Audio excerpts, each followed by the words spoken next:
അല്ല തീർച്ചയായും അഴിമതി എവിടെ കണ്ടാലും പിടിക്കാന്നുള്ളതാണ്. അതിന് പ്രത്യേകിച്ച് ആരാണെന്നില്ല. നമുക്ക് വിജിലൻസിന് ചെയ്യാൻ പറ്റുന്ന കാര്യങ്ങളെല്ലാം നമുക്ക് ചെയ്യാൻ പറ്റുമോ? അത് തീർച്ചയായിട്ടും നമ്മൾ ചെയ്യും, ഒരു സംശയവും വേണ്ട. അപ്പോൾ അത് വളരെ വിപുലമായ പദ്ധതിയാണ് തയ്യാറാക്കിയിട്ടുള്ളത്. ഏറ്റവും ആദ്യം ചെയ്തത് വിജിലൻസിലേക്കുള്ള ഉദ്യോഗസ്ഥന്മാരുടെ പോസ്റ്റിങ്. പണ്ടിതൊരു ഡംപിങ് ഗ്രൗണ്ടായിരുന്നു, ഇപ്പം അതല്ല. ടെസ്റ്റ് നടത്തി താല്പര്യമുള്ളവരെ മാത്രമേ എടുക്കൂ.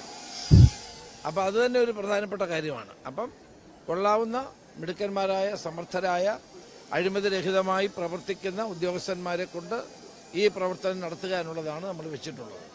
ഇതുകൊണ്ടൊരു സംശയവും വേണ്ട, ജനങ്ങൾക്ക് അത് പ്രയോജനം ഉണ്ടാവും. ജനങ്ങൾ അഴിമതിയില്ലാതെ അല്ലെങ്കിൽ കൈക്കൂലി കൊടുക്കാതെ ജനങ്ങളുടെ പ്രശ്നങ്ങൾക്ക് പരിഹാരം കാണാൻ കഴിയുമെന്നാണ് ഞങ്ങളുടെ വിശ്വാസം.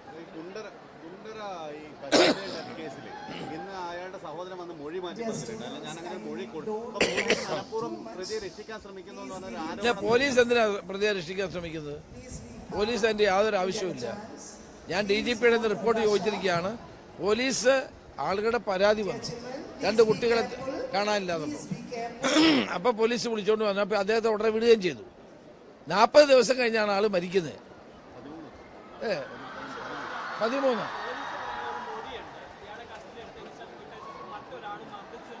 അല്ല, അതുകൊണ്ടാണ് ഞാൻ പറഞ്ഞത് പരിശോധിക്കാൻ പറഞ്ഞു. ജില്ലാ ക്രൈംബ്രാഞ്ച് അന്വേഷിക്കുന്നുണ്ട്. അത് കഴിഞ്ഞിട്ട് DGPയുടെ റിപ്പോർട്ട് ഞാൻ ചോദിച്ചിട്ടുണ്ട്. റിപ്പോർട്ട് കിട്ടിയാൽ നമ്മൾ പരിശോധിച്ച് നടപടി ആവശ്യമുണ്ടെങ്കിൽ എടുക്കും. നമുക്ക് ആരെയും ഇവിടെ സംരക്ഷിക്കേണ്ട ആവശ്യമില്ല. പക്ഷെ അനാവശ്യമായി പോലീസിനെ ശിക്ഷിക്കാനും പാടില്ല. അപ്പം കുറ്റം ചെയ്തിട്ടുണ്ടെങ്കിൽ ശക്തമായ നടപടി ഉണ്ടാകും. കുറ്റം ചെയ്തിട്ടില്ലെങ്കിൽ നടപടി എടുക്കേണ്ട ആവശ്യമില്ലല്ലോ. അത് പരിശോധിച്ച് വേണ്ടത് ചെയ്യും.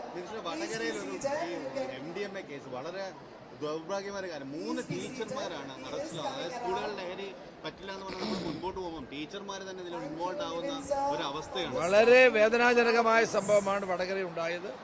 3 ടീച്ചേഴ്സിനെ അറസ്റ്റ് ചെയ്തു. ഇനിയും കണ്ണികൾ കിട്ടാനുണ്ട്, അതിന്റെ പരിശ്രമത്തിലാണ്. അത് Vadakara rural SP Merin Joseph അടക്കമുള്ള ടീം നന്നായി അത് പരിശ്രമിച്ചുകൊണ്ടിരിക്കുകയാണ്. ഇനിയും ഇതിന്റെ പിന്നിൽ കണ്ണികളുണ്ട് എന്നാണ് വിവരം. ഇത് നമ്മൾ ഒരിക്കലും ചിന്തിക്കാൻ പോലും കഴിയാത്ത കാര്യമാണ്. അധ്യാപകർ ഇതിന്റെ പിന്നിൽ ഇതിന്റെ വിൽപ്പനക്കാരായി മാറുന്നു, പണം സമ്പാദിക്കുന്നു.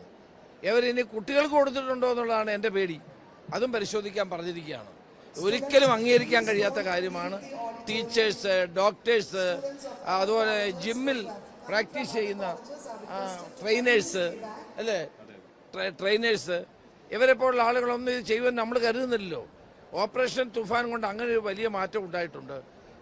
എല്ലാ സ്ഥലങ്ങളിലും ജനങ്ങൾ തന്നെ മുന്നോട്ട് വന്ന് ഈ കാര്യങ്ങൾ പറയുകയാണ്.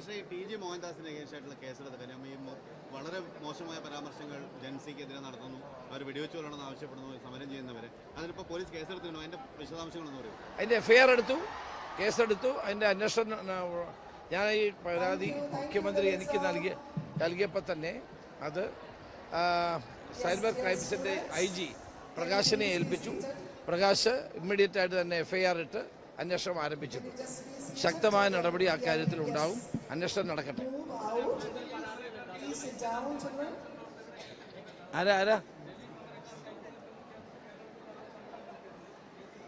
അല്ല, അത് ആ കേസ് പരിശോധിക്കാൻ DGPയോട് പറഞ്ഞിരിക്കുകയാണ്.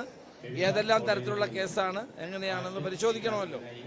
അതിനകത്ത് ഞങ്ങൾക്കൊരു നിർബന്ധമില്ല ഇക്കാര്യത്തിൽ. കേസെടുക്കണമെന്ന് നിർബന്ധമില്ല.